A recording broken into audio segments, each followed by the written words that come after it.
first to the floor here. Pierce comes up with it. Hit the deck, first to the floor, making every big play for the Celtics today. Tatum knocks it away, trying to get it. Dives. What a play by Dave Cowher. Watch him dive for the ball right here. Look at this hustle. Knocked away.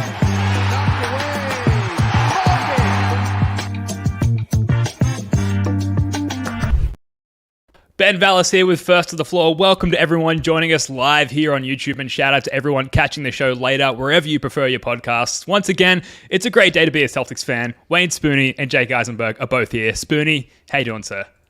I'm doing good. I'm going to channel my inner Boston sports radio host for this episode because I had to do some work while the game. I did watch the game, but I was also working. So, like most Boston sports radio hosts, I'm going to talk about a game I kind of watched, and I'm going to do it very confidently.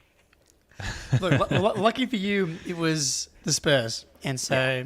You know, we only really needed to half watch that one, specifically the last 3 minutes and 3 seconds of the game, most important than anything else. Yeah, absolutely. And what's up to Jake as well? And Spooney, I think you flying blind is probably better analysis than most people out there who watch the game 3 times. So we'll take it.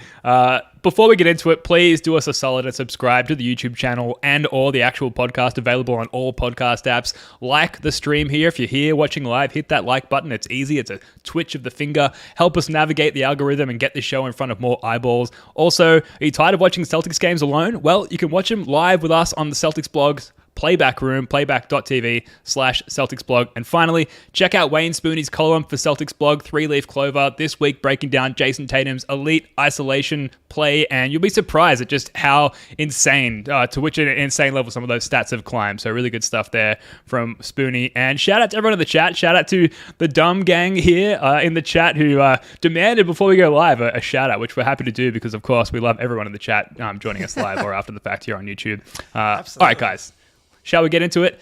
The Celtics, they beat the Spurs, Spooney, in case you were wondering, last night, 117-98. It wasn't really even that close, though, but the Celtics were just kind of treading water for half the game.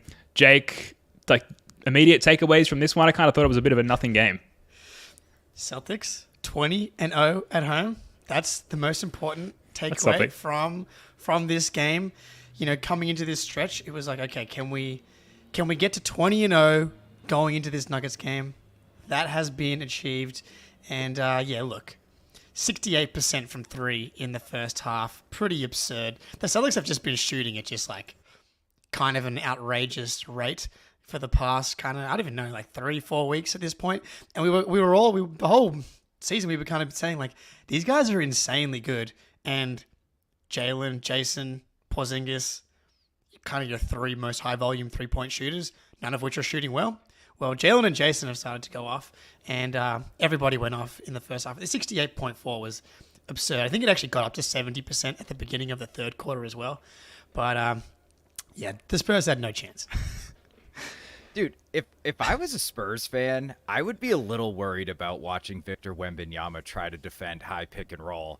It's Tatum sauced his ass over and over again from what I saw, which was actually often enough that when I was occasionally looking up, every time I looked up, we were just dominating him in high pick and roll. And it's that's the easiest play to get in basketball. Luke Kornet's coming over and setting the screen, and we're getting easy shots out of it with Wemby in some crazy deep drop. And part of that is the pull-up threes go down. Looks pretty easy when, somebody's in drop and you can make pull-up threes. But I think it just goes to, Joe, again. He knew you got to attack. You got to have the guy who Wembanyama is defending be the screen setter in that high pick and roll. Get his ass out of the paint, because if he can roam like we do with Porzingis, you will never score at the rim, ever. He is 7 feet 19 with 30-foot dude, the arms are nuts. It looks fake, dude. It really does. He's a 2K player. Yeah. But it was just a great game plan, and those threes were not covered. I mean, that 68% in the first half is a crazy number, but they were all wide open, catch and shoot, off the dribble, comfortable, great shooters doing it. So great game plan to open it up. And then from what I could tell, the second half just kind of seemed like, Let's just keep it 20 and get over, finish this game off. Yeah, the whole second half was just like begging for Walshy minutes. And because they played with their food through that third quarter, which was brutal, and I would never blame you for not watching that quarter, Spoonie. They just delayed the inevitable, which was Walshy finally getting his debut, which we'll get to. I suppose you mentioned, Spoonie, that Joe probably has a lot of experience scheming an offense around a similar player archetype, at least dimensions-wise, to Wemby in guys like Robert Williams, right? As far as like how to defend using a player like that. So obviously bringing him up to the screen and screening using his guy is going to get him out of the paint and create easy looks for the Celtics and put him in some terrible positions there. Like you mentioned, Tatum burning him on a number of occasions. And then on the other end, the Spurs were just missing everything, leading to the Celtics easily winning the rebounding battle on this one, despite them having a 7'5" alien, 54-41 on the rebounding. And the Celtics are now, what happened for quite a while, I believe, leading the league in rebounding, which I know we've talked about. It's never not surprising because of years of traumatizing lost rebound. And we've even had microcosms of like lost rebounding battles this season where we've been killed on second chance points and things like that. So to see that stat, maybe the biggest like double take at the stat sheet that I've done all season, and I can't believe how long that's been holding for. I wonder if that's just is that partly defense related? Like we're forcing a lot of misses, so there's more rebounds to go around. But yeah, absolutely. But in the case of the Spurs, too, right? How do you mean, like rebounding percentage? Yeah, we're third in rebounding percentage, which is okay. So first in total rebounds, third in rebounding percentage. So it's like both. Yeah, so we're very ridiculous. Period. Yeah. We should just end the pod there. Like, that is amazing. If you've been watching the Celtics for more than like 3 years, then like that's like blowing your world away right now. Speaking of being blown away, the Corn Hub.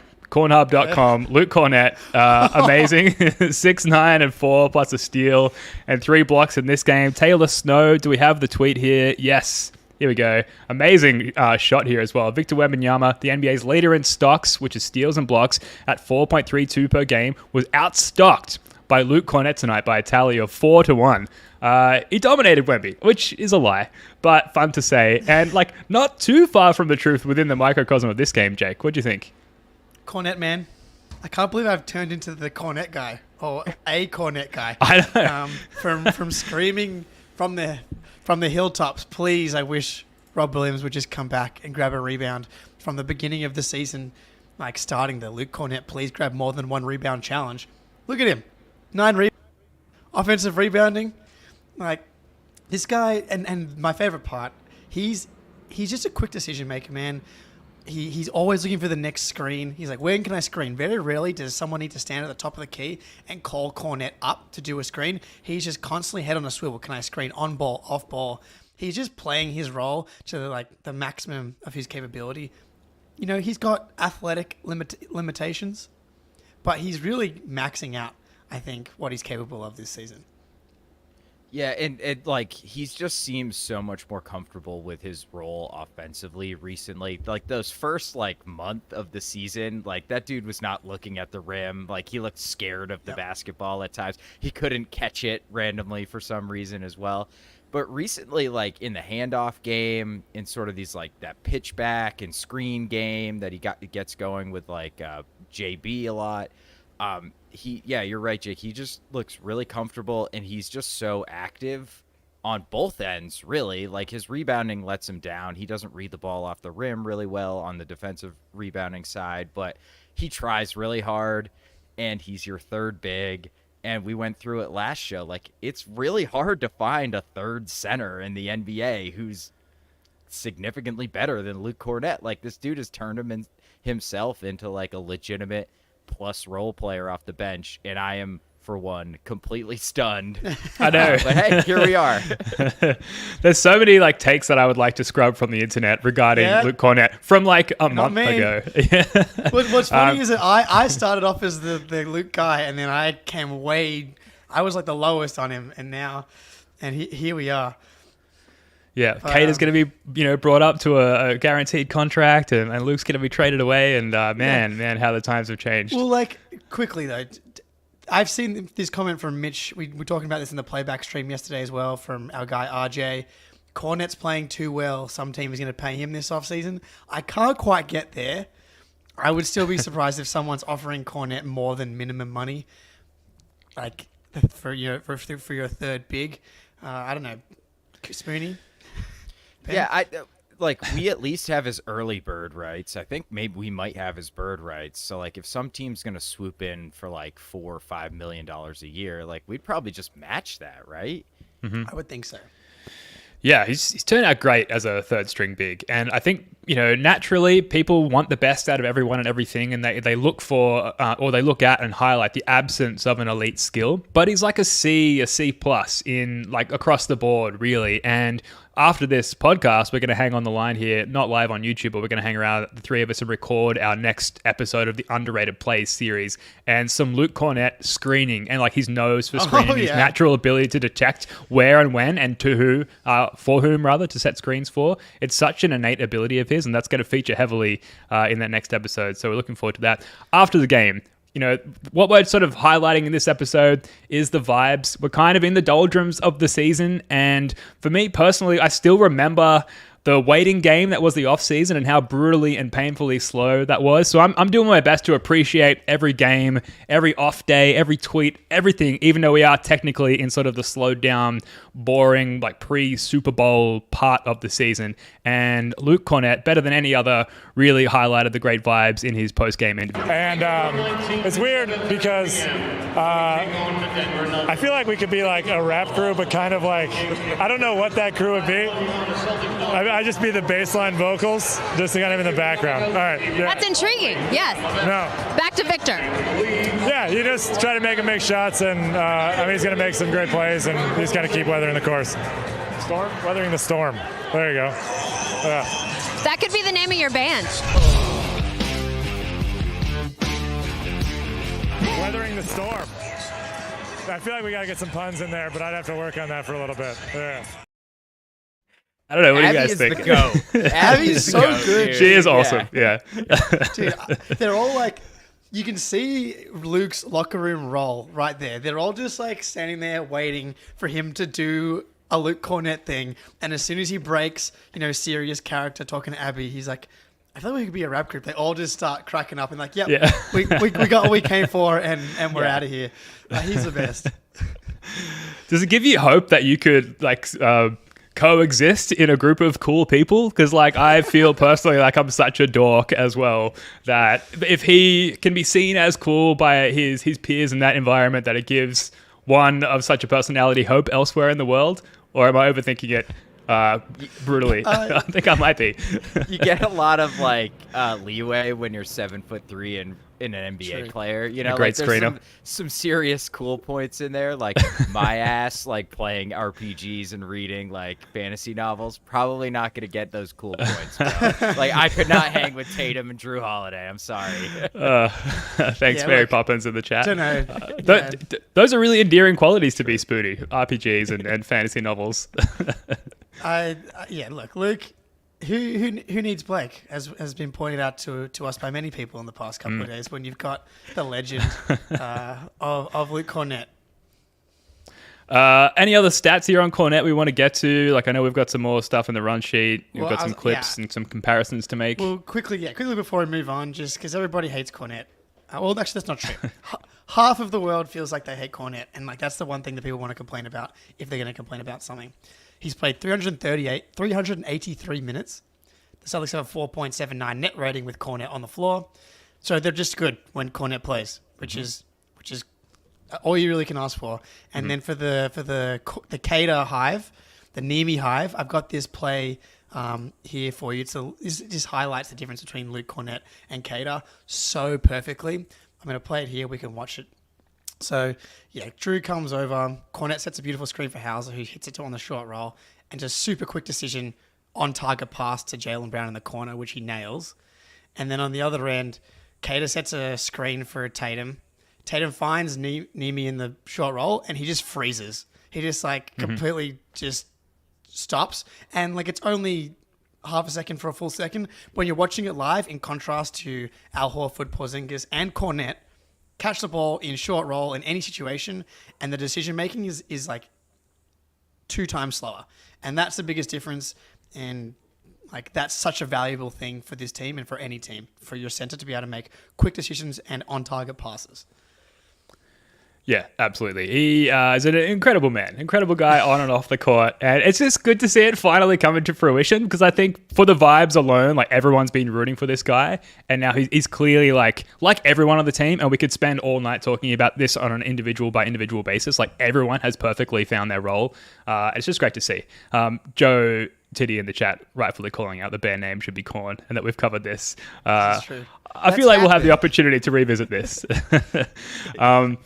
Another awesome moment of the game, sticking with the incredible vibes coming out of this one in this juncture of the season. Jordan Walsh, Walshy, as we run some B-reel here, finally got his debut in Celtics green in TD Garden there. The crowd was hot for this one. Yeah, Moses Malone level rebounding coming off the bench here for Jordan Walsh. And, here, if you're watching on YouTube, you can see, like, obviously he had one possession like this, but just great with his one-on-one defense there. And Jake, I believe the vibes in the playback stream were unparalleled. Oh, the vibes in the playback stream. I mean, firstly, Svi and Banton. I mean, talk about not understanding the assignment. It was specifically Svi. Just every chance he got, he was driving, putting him up. But yeah, this is the possession that we were all ready to exploit. No, don't run to the corner, Walshy. Come get it, bro, dude. Yes. No. Slip it. Wemby was working on the 30, but it didn't get there, I don't think. One more. One more. Here we go. Come on. Oh on. my God, he wouldn't. Oh no. Hurt the shit out of that. Dude. Your reaction is like everyone, I think, watching that game. Yeah, that that's was amazing. what I'm saying. Yeah, so if you're listening, watching, and you're not in the playback stream, that's exactly what it is. It's all of us feeling the exact same way and just doing it all together. But yeah, man.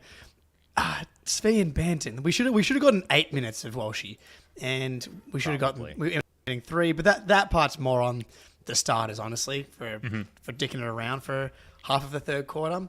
But then we just should have gotten him some more touches, man. If that shot went down there.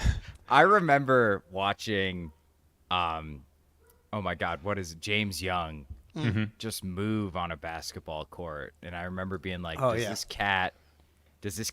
I talk like a jazz musician 10 years ago. Does this guy have like bricks in his shoes? Like, he just looked so awkward and uncomfortable on an NBA court, just like me saying this stuff.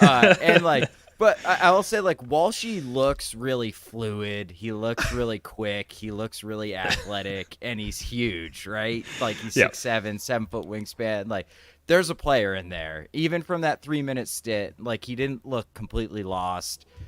Offensively, he's just kind of like a guy who's going to play his role as Delano Banton drives into 4 defenders and throws up a bullshit, layup, right?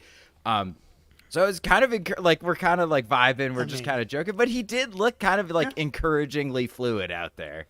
Yeah, hey, defense, defense. I think he's going to be a really good rebounder for his position. I mean, he's averaging 48 rebounds per 36 currently, which I think would be a record. Should hold. Incredible. that should hold. Rodman-esque. Yeah, I think that's just the kind of guy that he is. He's going to be a really good rebounder. He's going to defend. And, like, he can put the ball on the court. He can make simple passes. Dribble pass, shoot, man. The shot's the one part we're not 100% sure he's going to be able to do. But, like, to me, the shot looks fine.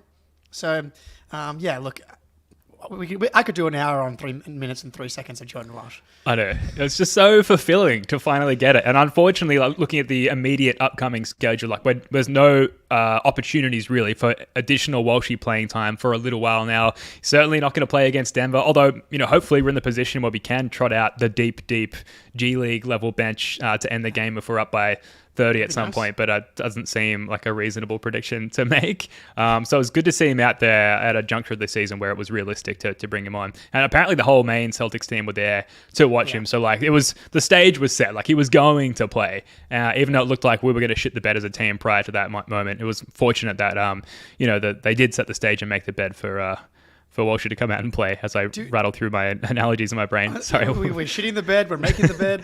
I feel like I'm shitting the bed multiple times on this podcast. This Jordan Walsh cat, man. I mean, like, is it a sign though that they're going to maybe start doing this a little bit more? Because like we've been like, why is he not being called up in certain spots or being played in certain spots? But like this seems like a very purposeful, we're probably going to kick the shit out of the Spurs.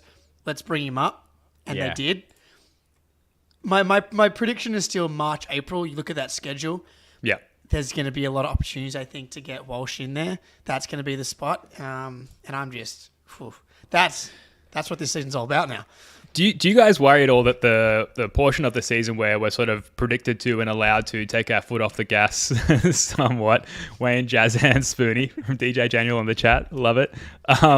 Do you guys worry that like it's the later sort of immediately before the playoffs portion of the season that we're sort of being encouraged to throttle down a little bit?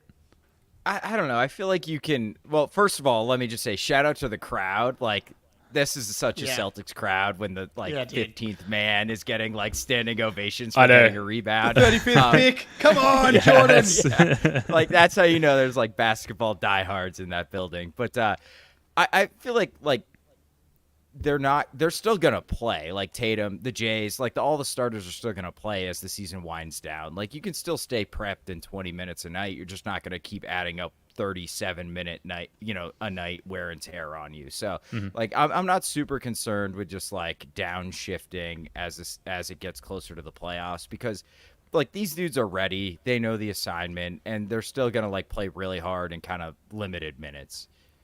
Yeah, and there's still tough games in this March-April stretch. Like, even though it is a squishy stretch, like even looking at the last kind of couple of weeks here, the fourth game before the end of the season is against the Bucks. The Kings, are in there. The Thunder again, Pelicans. Like, there's still, bunch of tough games in there. So like you're going to be able to balance both getting more rest, but also, I remember Tatum talking about wanting to get experience before getting into the playoffs. Not experience, practice. Playing 42, 43 minutes in a couple of games just to like get your feet under him before you go in. So it'll be a balance between both. But Walsh, while also preparing for the playoffs, perfect. Yeah, enough to keep Secret us engaged. weapon. Yeah, that's right. Hey. Anything else stand out from this one? Like, before we move on, before we get to an ad break, like I know we've got on the run sheet here the Jays playing in the fourth. Why were they playing? I mean, we were short a few players. Like we did need some humans on the court, really. Like, if you think about the lessened roster that we had, and like Jalen and Jason were awesome in this game. The whole team collectively shut the bed in the third quarter, but in the first two quarters with the Jays, like they just looked like they were in a league of their own, which is a cliche, but they just looked worlds better than anyone else in the building. And also that like they're just kind of going through the motions in the process. It didn't really look like they were even asserting themselves particularly hard. So nothing new on the Jays, but I think we need to take stock and at least not take this for granted, because they are just absolutely killing it at the moment. Yeah, they were really good. They're really good. Combined for another 45 points. It's just not fair what they were doing to this Spurs team, specifically Wemby. But I was going to say this comment here. Quick prediction: more minutes by the end of the year. Walsh or Stevenson? My guy Lamar. Our guy Lamar. Does it matter? Probably Walsh. I'm just. It's more interesting. It's probably Walsh, because like Stevens is out, dude. It just seems like Walsh is going to play in blowouts, and we'll probably have quite a few of those. And Stevens is only going to play with like several injuries racked up, and hopefully that doesn't happen. So I think it's probably Walsh. I wonder if Stevens gets moved at the deadline too for like a minor upgrade. I don't know. Give me Walshy. Yeah. But, I know. Go ahead, Spin. Well, my preference is Walshy, just for the vibes, and like we want to track the development. We want to see how he's tracking, and if he's we're getting what we need out of him down there in the G. And Lamar, it feels like we've had several false starts with him. And okay, that's right. Yeah, I apparently talk like somebody else as well. Real quick. Thank you. Well, we've been doing an NBA podcast for a while. You learn the lingo. Lamar, we've had a number of false starts and never really gone anywhere with that. So it just feels like if something was going to happen with Lamar Stevens, if we were going to utilize him in one way or another, halfway through the season, guys, it feels like probably would have happened already. So, and because he does possess that, like, at least in form of his resume, starter caliber quality, maybe he is more of an enticing trade chip if we do decide to make some moves around the edges in less than a month's time. February 8 is the deadline there. So ultimately, like, we're in good stead if we need nothing from either of them, I think is the takeaway. We shouldn't need we don't need anything from either of them. We want something from Walsh. So that's deeply. Jrue Holiday is quite good now, guys. Last 5 games, 42% from 3. He's actually up to 42% overall on the season from 3, but he was 36% from 3 in his first 10 games as a Celtic. Incredible assist-to-turnover ratio, 4 assists per game, 1 turnover per game in the last 5 games, and 108 defensive rating. The theme beyond the vibes on this show just seems to be, discussing about how guys are really settled into their role. And yeah, we've discussed this recently with Jrue, but in addition to his role of just being like that quarterback in the zone, and being a primary ball handler and defending the main point of attack and often the other team's best player as well. He seems to be like the first guy to slot in when we have a notable absence, whether it's Jalen or Tatum or Derek White, to be like the next man up as far as aggression and the first person we go to when Tatum receives a double. And he's really like thriving in that role now. It's taken a while, but he seems really comfortable in being patient and waiting for those moments to be given to him by the opposition rather than forcing them a little bit, Spoonie. So I don't know. That's probably it. But are you seeing anything else from Jrue? He has like 1 game out of 5 where he just goes YOLO and does like crazy stuff the entire game. I don't know what it is, but I mean, he was awesome against the Spurs, and like he's literally this is not an exaggeration. He's shooting 60% from the corner this year. Yeah. Wow. And 37% from above the break, which is still like elite from above the break, because it's a longer 3-point shot. So, Jrue's kind of we talked about it last show. Like he's kind of Jake. I think you put it like his downside, his band of Marcus Smartness is like less downside and more upside.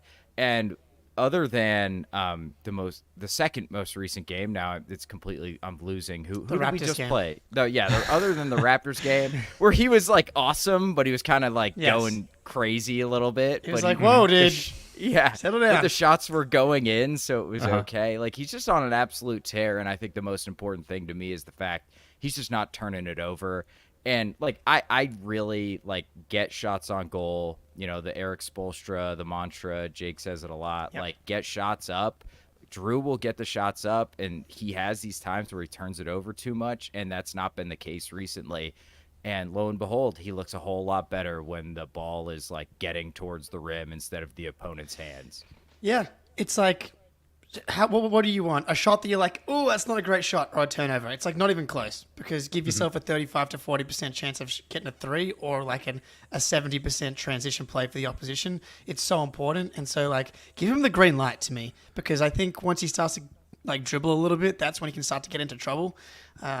Just fire away, man. Like the pull-ups, the catch and shoots, just be confident, decisive, and let it fly. And then you add that to not only the defense has been incredible, but he's just been a really consistent rebounder as well. Like I don't have the rebounding numbers in front of me for like to be able to compare Marcus and Jrue, but I feel like Drew's been a really good rebounder for his position. As someone that has bet on Jrue Holiday rebounds a fair bit this season, he's been cashing. Yeah, he's averaging 6 rebounds a game, which is like nice. Really solid from your guard spot. Question in the chat here from DJ Daniel. What do you guys think of getting an insurance ball handler like Patty Mills or Austin Rivers? After Peyton Pritchard replaced Brogdon, we never replaced the other PG spot. Now, Spoonie, we did the trade chatter a pod ago, and even Brad Stevens has mentioned that they're likely to pursue a wing and not so much another guard, and we kind of leaned into someone else at the big man spot as well. We didn't touch too heavily on guards. Do you feel that there's a need to fill there at that position? Peyton Pritchard is way better than Austin Rivers. I will say that with all my heart. And like Patty Mills, careful. I haven't seen. I know. I'm treading on very thin ice right here with the Aussies.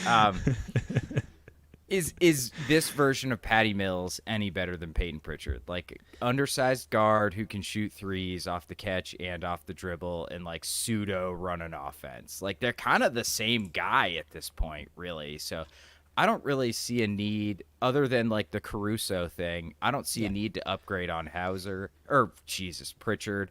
I don't see a need to upgrade on one of the white guys. Yeah. And like, look, in the playoffs, your third guard with how we can run our rotations with the top 6, like, and we can just like stagger Jrue and Derek White, and Tatum can take some ball handling. Like, that third guard is going to play like 8, 9, 10 minutes a night in the playoffs, and maybe not at all if we make the NBA finals, fingers crossed. So, I really don't think it's a priority. Yeah, I think the question here was more as well as, not instead of. Oh, and so sorry. Yeah, no, that's okay. And so in that regard, I think Patty Mills is actually kind of perfect in that role, and so would Austin Rivers. Like, those guys as just one more guy that is a point guard, and both guys are going to be positive locker room influences. Austin Rivers would be just ecstatic to be on an NBA roster. He doesn't care if he's playing. Patty Mills, I mean, there's no better guy in the world. So, like, as far as worrying about guys, no better guy in the world. Literally, that's his title. And so that would be nice. Adam in the chat, how come no one's talking about Kispert? Kispert would be a dream addition, but that's not the Wizards aren't trading him unless someone overpays, because he's a young guy that's good. They need young guys that are good. But yeah, he's probably one of the more underrated players in the NBA. He's like kind of a more athletic Hauser almost. Yep. Yeah, that'd be nice. But yeah, as far as Patty Mills or anyone of that caliber is concerned, I'm thinking slotting in roughly the Delano Banton role, if you want to call it that, which is hardly a role. It's essentially very, very random insertions into the rotation for a very specific matchup, which is really more Banton-centric than it ever would be for Patty Mills. But other than that, just locker room vibes and spelling the rotation players if we're up 30 in the fourth quarter, essentially. And for that, Patty Mills or Austin Rivers, you might say, in Austin Rivers' case, our equal in the NBA podcasting world. I'm just kidding. We're going to come back in a moment and hit the Schadenfreude Report, but before that, a quick word from our sponsor. The NFL regular season is wrapping up, but there's still time to get in on the action with FanDuel, America's #1 sportsbook. Right now, new customers get $150 in bonus bets guaranteed when you place a $5 bet. It's $150 in bonus bets, win or lose. The app is so easy to use, and there are so many different ways to bet, like live same-game parlays, find bets in the new Explore tab, make a parlay in the Parlay Hub, the best way to find popular parlays, and more. So visit fanduel.com/Boston and make your first bet a layup. FanDuel, official partner of the NFL. I have a question for you. Please. Do you guys want to guess what the line is for the Nuggets game tomorrow? Ooh. Home? Home? We're home. 4.5? Minus 4.5? Minus 5.5 for the Celtics. Yeah. Wow. The Nuggets haven't been great on the road. They're in the middle of this road trip. Celtics, no one in the injury report. I haven't actually had a look at the Nuggets injury report, but interesting. Just lost to Philly. I don't feel comfortable handing out the Celtics against the Nuggets there. Philly plays Orlando tomorrow, -5. That's actually something I feel pretty comfortable with. I think that I don't know if Franz Wagner's back yet, but either way, he's ruled out for the game tomorrow night. Okay, well then, yeah, Philly -5. Paolo's just way too overtasked right now. He actually cost me a same game parlay by half a point, or 1 point in the Hawks game yesterday by going 8 for 23. But yeah, so Philly -5. Nice. Franz Wagner as well. Wasn't he just on the Reddit pod as well? He was. Is the curse maybe deeper and more far-reaching than we first considered? Anyway, let's get to the... Oh, I hope not. Let's get to the Schadenfreude Report. Schadenfreude. The Sixers. Schadenfreude. The Lakers. Schadenfreude. The Heat. Schadenfreude. Milwaukee Bucks. Schadenfreude. Warriors. Schadenfreude. Take it away, Jake. We're back. What a banger. I mean, talk about a fun day for the Celtics. Obviously, we murder the Spurs. Meanwhile, the Giannis-less Bucks take on the Cavs, and it was just one of those nights where you're getting screenshots of the box score throughout the game. I think they were down 22-2 to start the game. They were down 40 at one point, and it kind of speaks to a few things, but in particular, the Bucks are just... Giannis is doing so much for for that team this year. He's really probably not getting quite enough credit for how much he's doing. Like, that defense is so bad, despite having one of the best defenders in the NBA. And you see it tonight. Like, Dame's getting away with not having an awesome year. But hang on, we got to draw attention to this one. Michael Manning. Wow, generous. Thank you, sir. Place your bets. How long does the home winning streak go? I think we make it past Denver. The home winning streak won't be in jeopardy until we face the Philly at the end of February, 30-0. Wow. Okay, so we got to pull up the Celtics schedule quickly here because I know we play the Clippers at home soon. That was another one I had my eye on as a potential loss.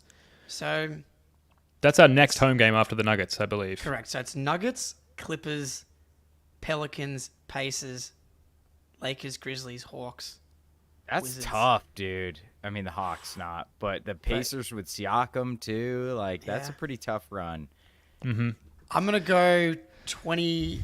I don't know. I want to be confident here. Where do we drop it? Can I be negative Nancy? Yeah, go for it. I think we lose to the Nuggets. No. I know. I'm sorry, Ben. I'm sorry.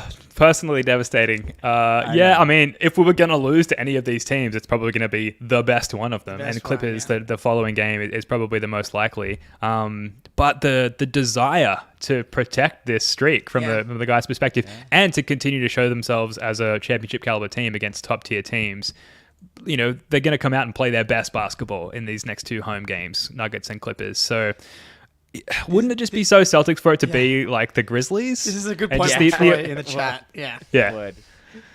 Like Marcus Smart being in the building, just the emotion of Smart's presence. I know he's not going to play, but so let's call it now 25-0. That's where we're going. Mm-hmm. Right. Someone else had a comment further upstream, just being like, just lose, just get it over with, so we could just kind of restore our focus a little bit and just play normal basketball. It's loser mentality. No, like, I think it's helping. I think it's helping them like play harder, and and the crowds are all about the home record as well. Yeah, let's not get rid of that. All right, back to the Schadenfreude Report. Cavs murder the Bucks, and the Raptors murder the Heat. Jimmy Butler's finally back. They won. He's his second game back. They won an overtime game against the Nets, when neither team scored 100 points in overtime in the year 2024, which I don't know how that's possible. No. And then they had their Jimmy Bam. Everybody was playing, not everybody, I don't think, but Jimmy Bam against the Raptors, who we haven't lost to in like 3 years. They got smoked. So that's just good to see. So now you look at the standings. The Celtics are 4 games ahead of the Bucks, 5 games ahead of the Sixers. And our good friend Dan Greenberg tweeted about this today. Very interested to see if the Celtics can maintain their lead in the East over these next 5 games before things lighten up for them. Boston has Denver, Houston, Dallas, Miami, and the Clippers, whereas Milwaukee has Pistons, Cavs, Pelicans. Philly has Magic, Hornets, Spurs, Pacers, Denver. So, like, on one hand, it's like, have we magic numbered the 1 seed? Have we kind of done enough to clinch? And our New Zealand correspondent, Joe, we were talking about this in the playback. Our mathematics wizard was explaining this to me. Right now, the Celtics, are winning 77, 78% of all of their games. So for the Bucks or Sixers to get 1 game on us, they need to win like 8 or 9 out of 10 to gain 1 game, as long as the Celtics are maintaining a 7 out of 10 win pace. And that basically takes us to the end of the season. So, like, and he called this last year and went 21-5, Joe did. And so we've kind of magic numbered them. And he was almost right. And that was with the Celtics not really playing very well for basically that point onwards. And we have a similar lead right now with a team that I feel much more confident in that's going to maintain. But this stretch right here is very important. It's like, can we get out of this thing with a 3-game lead still? Yeah, doesn't it just feel like these assholes, the Bucks and the Sixers, have just been given every opportunity to catch up throughout the season so far, with just strength of schedule and the easy part of ours just being so backloaded.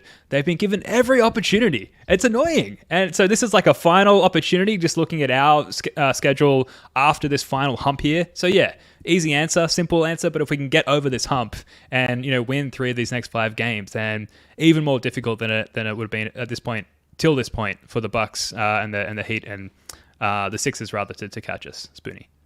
How are the Bucks still playing Detroit twice? I don't know, dude. How many times have they played them? Dude, it blows my mind. It feels like them and Philly just play the Wizards, the Wizards and Detroit like 10 times. Both them month, and the Sixers. Basically, it's insane. Yeah. But hey, so I was on Reddit today. Shocking, I know. And I saw people discuss.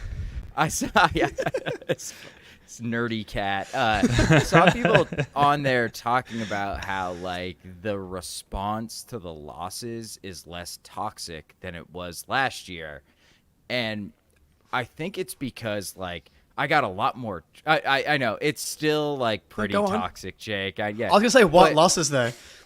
Well, exactly. Like it feels like last year the losses were like, oh, they blew a 17-point lead, or oh my God, they lost to the Pistons. But this team just feels like I'm just like much more confident in this team taking care of business. Do you guys feel the same way? Like this team is just they're just like the last team I felt this way was the 07-08 team. Mm-hmm. So yesterday the Spurs cut it to 13. Like after they were up 30 or whatever. It was 13, 15, something like that. And if this had been last year, I would have called my bookie and put in my secret code. FanDuel. FanDuel. A secret bookie, FanDuel, here in Australia. And put in a Celtics insurance bet. And I was doing it earlier in the season, but now, especially a game like yesterday, like it's just not worth it. Even when the odds are 46-1 in the middle of the third quarter, they're up 15 and the lead's been cut in half. I don't feel that way. Like you're absolutely right. And if you're Ben, I'll flip it on you. Think about being the Bucks and the Sixers this season. It's like every night, I tune into the Bucks and the Sixers, and we message each other in Slack, and we're like, "Come on, calm the Bucks, whoever's playing the Bucks, whoever's playing the calm the Sixers, Nets, calm the Magic, calm the Cavs," and then you reverse it. Like the game's over most nights. Like in the second quarter against the Celtics, they're just ridiculous. Yeah, well, I think anyone who's known me for long enough, and this includes you two, is I'm like one of the more neurotic Celtics fans, and I've never felt more at ease with everything beyond like will things hold from a health perspective. And even when we've been down late in games, and this was demonstrated first game of the season against the Knicks, where we were down 6 with less than 5 minutes to go. They claw back and they win that game, and that's been repeated throughout the season so far. And it's become consistent and it's become reliable, and it's made nights sleep easier for me. It's made life a lot calmer and cruisier for me. So yeah, I have a lot of confidence in the Celtics this year that I've never had, and that's a really nice thing. I just hope, like I said, that the health aspect holds. But yeah, from the Bucks and the Sixers perspective, they're a tier lower as far as like their level of consistency and the things that can potentially fail for them on a night in, night out basis. And like there does exist matchup problems for them that I don't think are a repeated issue for us. So truly in a world of our own, which I would never thought I could say, but just firing on all cylinders. Coaching, top end of the roster, bottom end of the roster. We just talked about Luke Kornet for like fucking 20 minutes. Like things are good right now. The title of this episode on YouTube at least is it's a ridiculously fun time to be a Celtics fan, and that is a fact. Do you want to talk about this Pacers trade and Siakam so far? Actually, we should get to this question, this super chat by Justin B, who asks, are the Celtics the most popular team in Australia, Jake? Are you on mute? You're muted. Classic. Sorry, I was burping, so I didn't want to do that. Fair enough. Just burp away, my friend. Yeah. I'm a professional here. Are the Celtics the most popular team in Australia? I would say they're definitely up there. It's like Celtics, Lakers, Warriors, Heat. Those are the top 4. Any team that LeBron has played for, or the Lakers and Heat, are kind of up there, and like just similar to like any of the most popular franchises. So like I'm constantly running into Celtics fans because my wardrobe is made up of like 80% Celtics gear, and so after playing pickup last week, we went to the pub, walked into the thing, bartender's like, "We have to win it this year," and this guy's throwing just the hottest takes. Like, Missoula's gone if we don't win this year, right? And like we can't pay everybody. I'm like, whoa, dude, this is like 3 weeks of podcasts. There's a line building up behind me here. Let me get my microphone. I'll be right back. Yeah. I'm like, it depends on the context. There's nuance, brother. He's like, no, we have to win this year. I'm like, who am I to tell you? But yeah, the Celtics are definitely up there as the most popular team in Australia. I mean, I only attract vitriol when I wear Celtics gear out. I said it recently. I was at Broadway Shops in Sydney, had a Celtics shirt on. Someone walked past me. The Celtics suck, dude. Which is just, it's such a bad time to say that. In my experience, they're not particularly popular at all. I still see so many Ben Simmons Sixers jerseys around. Sudden and unexpected drop off in Giddy jerseys in the last 2 weeks. I have no idea why. So the Celtics have always sort of been that mid-tier team where even like back when they were good, because they've got this like working class culture about them going back to like the old school Celtics days, people seem more drawn to like the Showtime flashiness of the Lakers and the Heat and the sort of the team of the day, the flashy team of the day. So in my experience in Australia, the Celtics had never sort of topped the list of popularity there. Are they the most popular team in West Virginia, Spoonie? So we're like 3 hours from Cleveland. LeBron, big deal. Most for Cavs fans, but now with Joe coaching the team, WVU guy, dude, I have people coming up to me who have never said a word about the NBA, being like, "Dude, how about those Celtics? Like Missoula, they're killing it." Like they are West Virginia's team now because of Joe Missoula. It's actually kind of fun. Like I have a coworker like every day after games, he'll be like, "Dude, I can't believe that comeback against Minnesota." And I'm like, "You're watching the NBA?" Like he's never talked to me about the NBA the entire time I've been at my job for 6 years. But now people are like all in because of Missoula. Like, dude, Mountaineers, man, that's all they care about. They'll watch like anything. Like if there was an elite dart thrower that's from WVU, they'd be like, "Did you see that dart game last night?" They would be in. So we are West Virginia's team right now. That's funny. Australia is just like West Virginia. It's like Patty Mills, Joe Missoula. Sister states, absolutely. Speaking of liking things, more broadly speaking, there's about twice as many people here in the stream than when we started. Please like the stream. Help us put this show in front of more eyeballs if you like the stream. It apparently stimulates the algorithm. Subscribing to the channel helps as well. If you're watching on First to the Floor, head over to CLNS and subscribe to them. If you're watching on CLNS, head over here to the First to the Floor YouTube channel and subscribe. We very much appreciate it. Guys, the Pacers and the Raptors, they made a trade. Pascal Siakam is now in dark blue and yellow, playing for Brad Stevens' second favorite team in the Indiana Pacers. Hey. Jake, is this I guess this is the proper lens through which to ask this question. Is this in any way a threat to the Celtics? I think they're maybe a slightly bigger threat than they were before. I think that's easy to say. They are definitely a better team now with Siakam than Bruce Brown. Absolutely, no question. That being said, I still don't view them as a legitimate risk to the Celtics. Siakam in particular has been someone that has really struggled with the Celtics matchup on both ends. I know people have kind of pointed to the Pacers have been a team that's given the Celtics trouble. The Pacers have given the Celtics trouble in a way like the Magic gave the Celtics trouble, in that the Celtics take a little while to take things seriously, as we all know. And I think like how the Celtics destroyed them in the 2 games earlier this season, the Magic that is, when they were like, we heard the Pacers talking shit and we're time to end this. I think that's kind of similar to the Pacers games. Like, and this season in particular, they lost the in-season tournament game. The Pacers like have cooled off a little bit from there. Like that game in particular shot 47% from 3. There was no Porzingis in that game. And then the only game that they've played this season where both teams have been healthy, they just the Celtics won by I think 118-101. Tatum had 38. I still don't think that they have the infrastructure to slow down a healthy Celtics. And then I think defensively, once this team's locked in, not a real concern. But I do think they could win a playoff series against someone. Yeah, absolutely. I mean, it certainly makes the Pacers a much better team. I really rate Siakam. I think he's a really good player. He's not a great player against the Celtics. Like, remember in the bubble when Jalen just absolutely took his lunch money for a few games when he was defending him? And he's just not a good enough 3-point shooter to be a pure stretch big again. So he's kind of a weird fit. He fits really well with Indy, but as far as the Celtics are concerned, they'll be a little bit tougher, but they don't really scare me in a playoff matchup.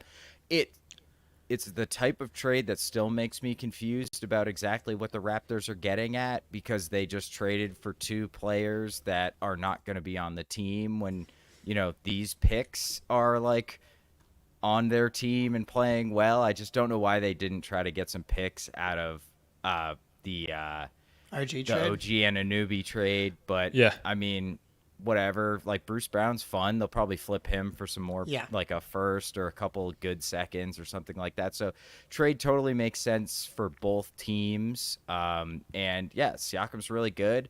I think they could beat the Bucks. I think they could beat the Heat. I don't think they could beat Philly in a series, but no.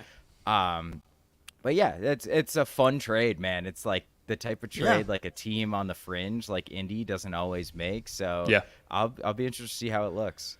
That's where I really enjoy it personally, is like how it could impact some of our closest rivals, whether it's the Sixers and, sort of rewinding back to the Schadenfreude Report a little bit, whether it's the Sixers or the Bucks and how much trouble it could cause them throughout a lengthy playoff series. Whereas, like you guys said, Siakam, we've always had success against Siakam. So as an individual, he doesn't cause me much concern from a matchup perspective for the Celtics.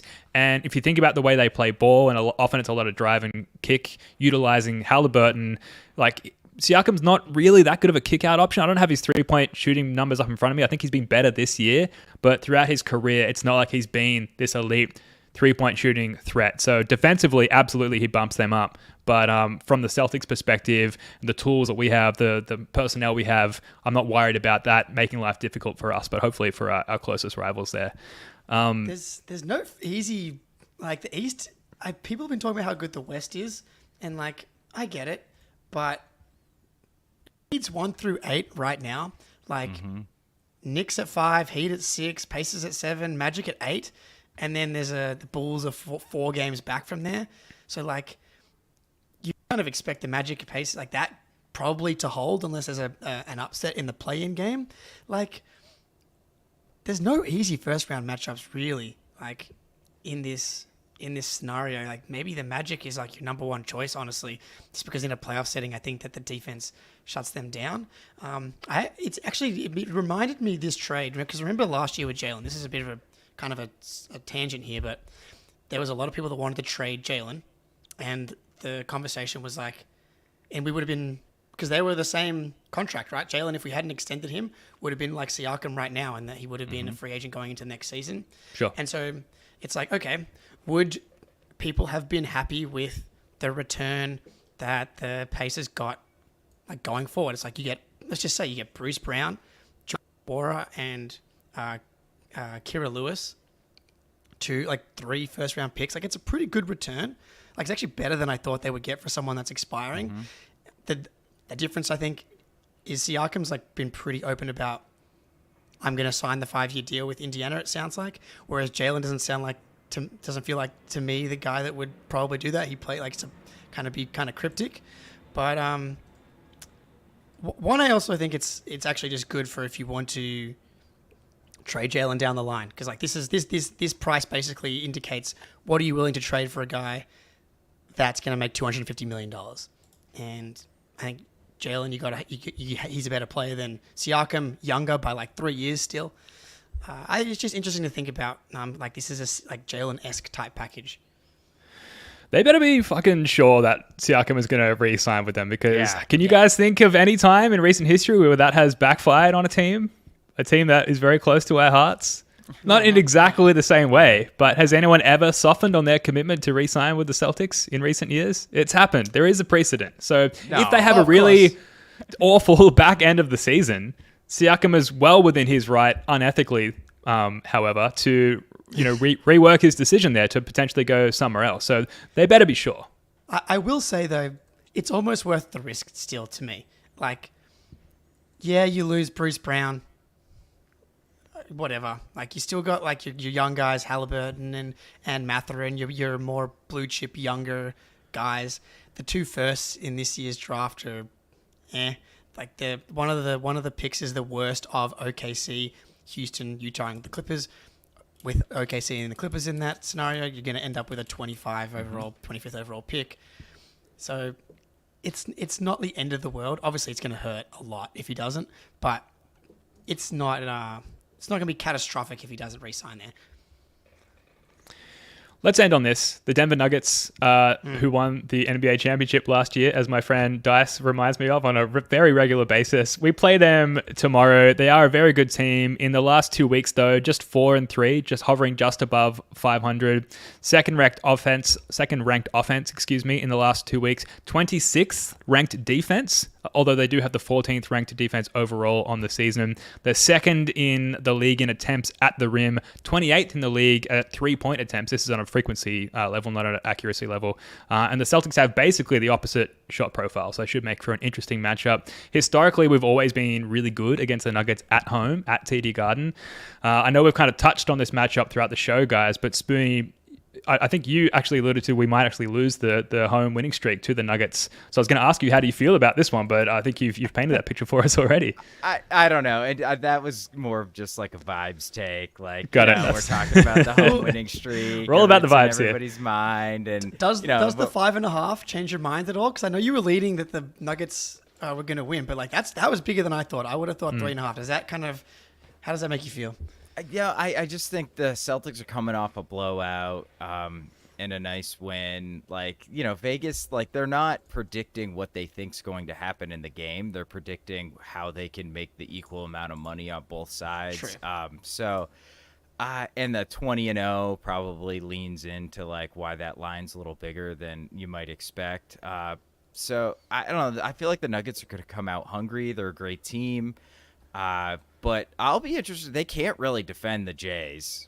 They really have nobody because Aaron Gordon's too slow, and they want to use him in more of an off-ball disruptor role. Like Michael Porter Jr., forget about it, buddy. Yeah, no. You're their size, and that's about it. And then KCP, like, he's just too small, and especially with the new post-up game and we've been talking a lot about Tatum's post-up game. Jalen is almost nearly as efficient as a post-up guy as Tatum is, so he's got that as well. And then, KP can bring Jokic out from, where he's comfortable around the rim defensively. So the 26th ranked defense the last 2 weeks is pretty surprising to me because they do have good defenders really outside of Jokic and Murray. But offensively, they're just almost borderline impossible to stop when the shots are going down. So I think it'll be a very close game. I could totally see us winning. Like I said, that was kind of a vibes take. We'll see. You're allowed. But, yeah. But I think I've trusted Joe to drop game plans against teams like this. And then sometimes it just comes down to whether the shooting variance is like in your favor or not totally in the other team's favor. So we'll see. But I like our chances for sure. Yeah, I'm with you on the Celtics offense. Going back to last season, those 2 games that they played against the Nuggets, the Jays were really good in both games. Gordon too slow, KCP too small. The most interesting, it's just going to be more like, can the Celtics hot shooting, because they've been just scorching of late. I do love that we've, come home from, Toronto. We've had, the Spurs game, low minutes-ish, 31 minutes for the Jays, 24 for Horford, and if we're being frank, again, an 80-year-old man saying, if we can be frank, those were some light. That was some light. Those were light minutes, 31 minutes. Light work, yeah. Those were very light, 31 minutes. So they can be rested, can be comfortable, sleeping in their own bed. The most interesting aspect of the game is like how the Celtics are going to try and slow down the Nuggets, because it's the unanswerable question in the NBA right now. The Sixers did a pretty good job of it. And for the most part, Embiid wasn't on Jokic. I was listening to the Rosillo podcast today. Interesting stat. It's like when Jokic takes 15 shots or less, their winning percentages, I forget the exact number, is really high. And when he takes 20 shots or more, they're like a below team. And then it's tossing up whether or not is that just because game script then kind of indicates that he tries to make him come back, or is that actually a trend? But I do think that there is something to trying to play Jokic straight up and going from there. I don't know. How would you like to see them approach it, Ben? Yeah, that's the thing I'm most excited about is like how we apply our awesome defense to this, really dynamic Nuggets team with Jokic as sort of the offensive fulcrum there. And Al Horford won't start, but I sort of expect to see a lot of Horford on Jokic time in lieu of someone like Grant Williams with, all of his faults was like historically, yes, we only played the Nuggets twice a season, but like pretty good at defending Jokic and got himself the Batman name there, albeit self-appointed. But I do expect Al Horford, just with his length and his like veteran savvy, he's probably the best equipped physically and mentally to defend throughout the stretch of a game, sort of long term, the most minutes, a guy like Nikola Jokic. And then, we've proven that we've got really good off-ball communication, and it's going to be tested now more than ever with all the off-ball cutting that the Nuggets do and all the creative ways in which Jokic finds those cutters. We're going to have to be really in sync with one another. We've seen long stretches of that throughout the season, and particularly in this recent stretch. So I'm excited to see it put like really and thoroughly to the test. And really, it's just going to come down to if we can be as locked in as we've proven ourselves to be capable of, then like we should have a capable enough defense to shut the Nuggets down relative to what they're usually capable of producing. So very excited for this matchup, albeit a little bit scared of how that might affect my friendship with Dice down there in Melbourne. So you're going down though for the Denver Cup, right? Yeah, I know. So like the vibe of this trip is going to be completely set by what happens in this game. So a lot riding on it. Oh, very exciting! Yeah, this for you guys. Yeah, very excited for me. Yeah. I think it's going to be a great game. But I don't see a scenario where the Nuggets win big. I think the Celtics are going to be ready to go here again. Like the doldrums of the season, you got through the Raptors game and you got through the Spurs game, but now you got to expect that this is going to be like everyone's going to be up for this. The injury report is completely clean. I was quietly a little bit concerned to see Porzingis pop up with the right knee inflammation. It was good to see that the right knee inflammation was in fact fake right knee inflammation. Happy for a lot of that going on. Yeah, a lot of fake inflammation popping up around the. The Celtics line just moved right in front of my eyes to +6 and -6. That's interesting. Wow, damn. I feel like a professional gambler, like with the FanDuel right up in front of me. we got a good number here, FanDuel. Pick up the phone. Yeah, there we go. You got in sharp at -5.5 too. Yeah, exactly. I see if you're listening to the gambling tips, you're getting in sharp. Absolutely. Do you guys care about All-Star voting at all? Because there's been multiple releases that have come out over the last couple of weeks. We've never spoken about it. There was another release today. Unsurprisingly, all of our starters have a spot somewhere on that ladder of voting results, and yet we never talk about it. Personally, I don't give a shit. Right? Like, we know our guys are good, and the All-Star game is fun. I'm not denouncing that at all, but I don't want to sound like this, like I'm too big for my boots here or whatever, but like it's the championship that we've got in our sights, right? Like I just don't give a shit about the All-Star game at all, or the voting returns. Yeah. What do you think? I care much more about All NBA than I do All-Star. Like Andrew Wiggins got voted into the All-Star game. Like, what are we doing here? Like K-pop fans can just vote somebody in. Like, I don't know. It's all kind of a gaffe. Like, it means literally nothing to me, but All NBA I think is very important. So the only reason I've found myself caring about it is that I am intrigued by like where Tatum sits in the superstar hierarchy amongst the world, really. And like LeBron and Giannis, like clear at the top at 3.9 million for LeBron and 4.3 million for Giannis, which is pretty impressive. But then like after that, and Tatum almost caught Embiid, but it's Giannis, LeBron, Embiid. Tatum is fourth at all votes. And, like, again, this doesn't matter. It doesn't even necessarily that I think that he's the fourth best player in the league, whatever, even though I kind of do.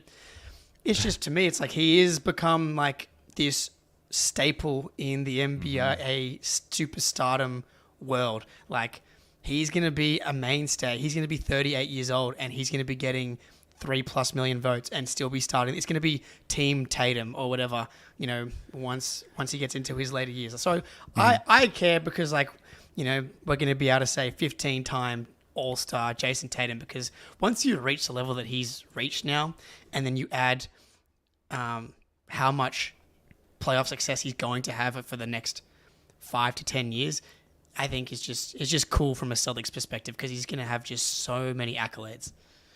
Yeah, I can get to that take. Well, folks, do you care about the All-Star game? What do you think is going to happen in the Nuggets game? Let us know in the chat right now or after the fact. like the stream, all that stuff. There's commenting on Spotify now, so give us your takes there as well. And if you're watching on YouTube later, leave us a comment because we read all of them and reply to most of them. So thanks to everyone in the chat there, and thanks to everyone watching or listening later. That's going to do it for this one. Thank you so much for joining us. I hope you guys enjoyed this as much as we do. I think it's safe to say we're having a pretty damn good time this season. If you want to support the show, please, like we say all the time, subscribe, like the stream, leave a nice review and a 5-star rating on Apple Podcasts. We'll be back next week with Richard White, Derek's dad, Spoonie, Jake. Love your work, guys. Until next time, go Celtics. I love